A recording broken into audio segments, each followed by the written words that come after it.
Hello positive sols, আশা করছি আপনারা সবাই সুস্থ আছেন, ভালো আছেন। আজকে আমি এখানে ৩টে টেকনিক নিয়ে আলোচনা করব, যে ৩টে টেকনিকের মাধ্যমে আপনি আপনার ভাইব্রেশনকে হাই করতে পারেন। ৩টে টেকনিকই আপনি একবারে করতে পারেন, মানে থেকে করতে পারেন, অথবা আপনি যেকোনো একটাকে আপনার লাইফে এমনভাবে ইমপ্লিমেন্ট করতে পারেন যার মাধ্যমে আপনার সেই কথাটা মনে পড়লেই যে এই টেকনিকটা আমি করতে চলেছি, আপনার ভাইব্রেশন বাড়তে শুরু করবে। তাহলে ৩টে টেকনিক কি? ৩টে টেকনিক হলো, প্রথমটা হচ্ছে আমি আলোচনা করব আমাদের হোপোনোপোনো নিয়ে। মনে রাখবেন লাস্টের টেকনিকটা খুব ইজি, আর সেটা যদি আপনারা অ্যাপ্লাই করেন খুব তাড়াতাড়ি আপনাদের কাজ হবে। তাহলে ফার্স্ট টেকনিক নিয়ে আমাদের এই আলোচনা শুরু করি, সেটা হচ্ছে হোপোনোপোনো।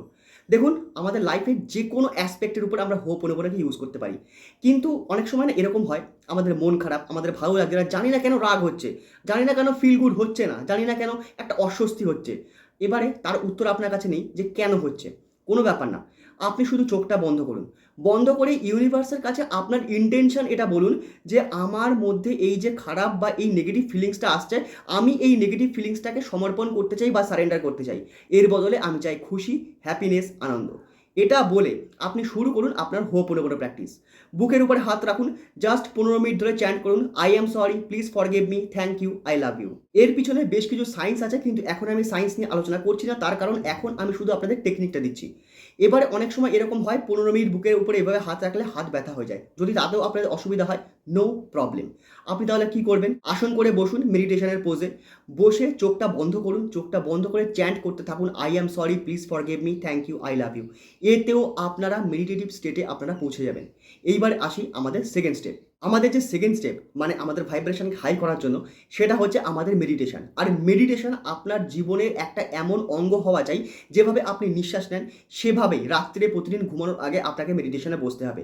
তাতে শুধু আপনার ভাইব্রেশন বাড়বে সেটা কিন্তু নয়, আপনার ব্রেনের পোটেনশিয়াল প্রচুর বেড়ে যাবে। ওকে, তাহলে মেডিটেশন কিভাবে করব? এই পৃথিবীতে 112খানা মেডিটেশনের টেকনিক রয়েছে, যেটা বিজ্ঞান ভৈরব তন্ত্রে দেওয়া আছে।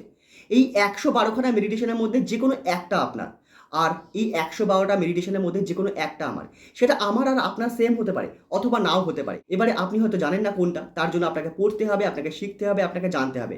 আর না হলে আমার সঙ্গে থাকুন, আমি এগুলো সব আপনাকে বলে দেবো।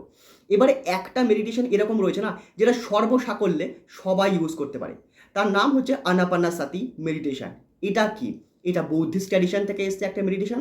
এর মাধ্যমে আমরা আমাদের থটকে রিড করতে পারি, এবং আমরা চেষ্টা করি থটলেস অথবা কাম মাইন্ডে পৌঁছানোর জন্য।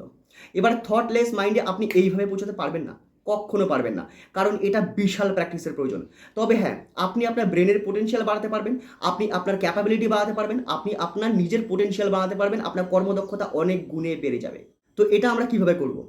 আমরা মেডিটেশনের পোজে বসবো। সবসময় মনে রাখবেন, আপনি মেডিটেশনে যে কোনো পোজে আপনি বসেন না কেন, আপনার শিরদাঁড়া বা স্পাইন যেন স্ট্রেট থাকে। তার কারণ কি? এনার্জি সবসময় নিচ থেকে উপরে ট্রাভেল করে। ওকে, তাহলে এবারে কি করব?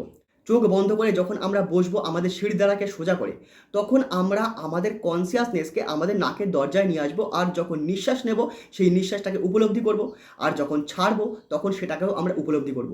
নেবার সময় ঠান্ডা ভাব, ছাড়ার সময় গরম ভাব, আপনি এটা উপলব্ধি করতে থাকুন। আমি আপনাকে গ্যারান্টি দিচ্ছি, 1 মিনিটের মধ্যে আপনার মাথায় এত থট আসবে, এত থট আসবে, যেমন বন্যাতে জল ঢোকে না হু হু করে, ঠিক সেই রকমভাবে থট আসতে থাকবে।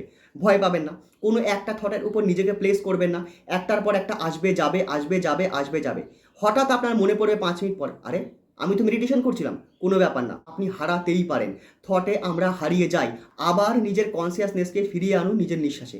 এইভাবেই আপনাকে প্র্যাকটিস করতে হবে। যত আপনি প্র্যাকটিস করবেন ততই আপনি এর উপরে মাহির হতে থাকবেন। আর এক সময় আপনি দেখবেন এই মেডিটেশন না করলে আপনার মন শান্ত হবে না।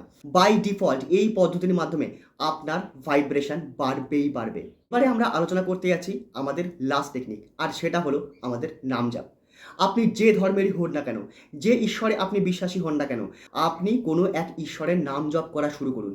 এর জন্য এটা নয় আপনাকে কাউন্টার ইউজ করতে হবে, বা সেটাকে গুনতে হবে, বা অন্য কোনো পদ্ধতিতে করতে হবে, বা লোককে দেখাতে হবে, কিচ্ছু না।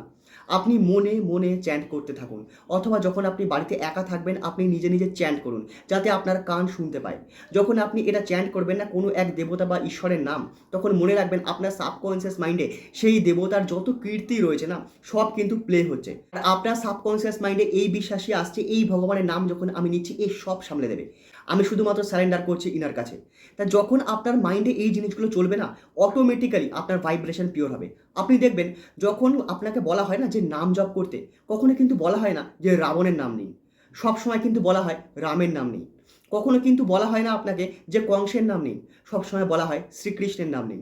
তার কারণ যখন আমরা পজিটিভ এনার্জি সম্পর্কে যখন আমরা জানি বা কিছু ঘটনা জানি, সেই ঘটনার সঙ্গে রিলেটেড যে ঈশ্বর বা ভগবানের নাম যখন আমরা নিই না, তখন সেই এনার্জিটায় আমরা নিজেদের সুইচ করতে থাকি। নাম জপকেও যদি আপনি আপনার লাইফে এরকমভাবে ইমপ্লিমেন্ট করতে পারেন, তাহলে ম্যানিফেস্টেশন তো হবেই, এবং মনে রাখবেন তার সাথে আপনার ভাইব্রেশন হাই হবে।